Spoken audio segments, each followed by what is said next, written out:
আমি বাঙালি এবং আমি বাংলা চলচ্চিত্রের মানুষ, এটা আমি গর্বের সাথে বলি। যখন কারো সন্তান ইংলিশ মিডিয়াম স্কুলে যায় তখন আসলে এটা প্র্যাকটিসে পরিণত হয়ে যায়। আপনার সন্তানের জন্য ইংরেজি। অবশ্যই। Now it's time to speak in English, but why are you speak in English? আমাদের মাতৃভাষা বাংলা। সো আমি এটা আমাদের আসলে পরিপূর্ণ আমরা কেউই বলতে পারি না। এটার কিছুটা আমার মনে হয় যে আমাদের ব্যর্থতা। আর পাশাপাশি যখন কারো সন্তান ইংলিশ মিডিয়াম স্কুলে যায় তখন আসলে এটা প্র্যাকটিসে পরিণত হয়ে যায়। আপনার সন্তানের জন্য ইংরেজি। অবশ্যই।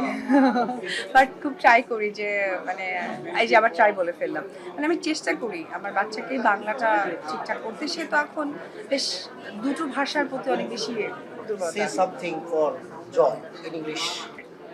অনেক বড় একটা উজ্জ্বল নক্ষত্র, আমি চাইবো তোমার বাবার মুখ উজ্জ্বল করো। পাশাপাশি আমাদের বাংলা ভাষার যে কত একটা স্নেহ মাতৃত্ব একটা ফিল, মাটির গন্ধ পাওয়া যায় ভাষার মধ্য দিয়ে, এটা তুমি চেষ্টা করবে।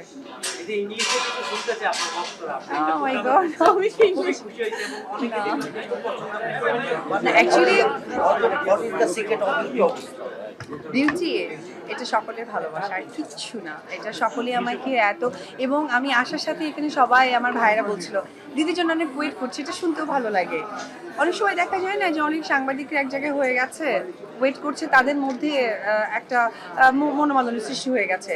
বাট আমি আজকে অনেক ফেস করেছি, তাদেরকে আমি কখনোই দেখিনি। মানে দিদি এসেছে, মানে আমি মনে করি যে আমি তাদের বড় বোন, আসলে আপন বড় বোন। You say just 2 lines for your fan in English, please. This is the last, please.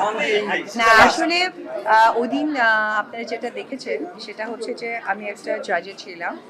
তো জাজ করা খুবই কষ্টের, খুবই কঠিন, কারণ আমি আসলে গেস্ট জাজ হয়ে গিয়েছি। তো গেস্ট জাজ মানে হচ্ছে তারা কিন্তু অলরেডি ফাইনালে চলে এসেছে, সো ভেরি মাচ ট্যালেন্ট।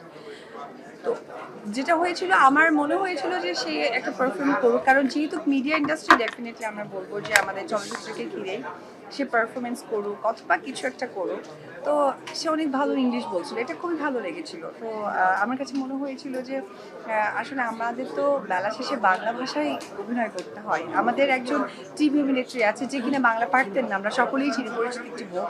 সে কিন্তু তার কাজের জায়গা থেকে বাংলাটাকে রপ্ত করে ফেলেছে, কারণ এটা ছাড়া ওয়ে নাই। কারণ আমি বাঙালি এবং আমি বাংলা চলচ্চিত্রের মানুষ, এটা আমি গর্বের সাথে বলি।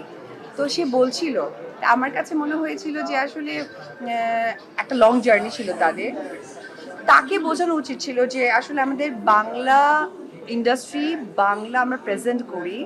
এবং আপনারা হয়তো একটা জিনিস খেয়াল করে দেখবেন, হয়তোবা চায়না অথবা ইউরোপ গেলে আপনি দেখবেন যে স্পেনে গেলে স্প্যানিশ ভাষায় কথা বলতে হয়, তারা ইংলিশ বোঝেন না।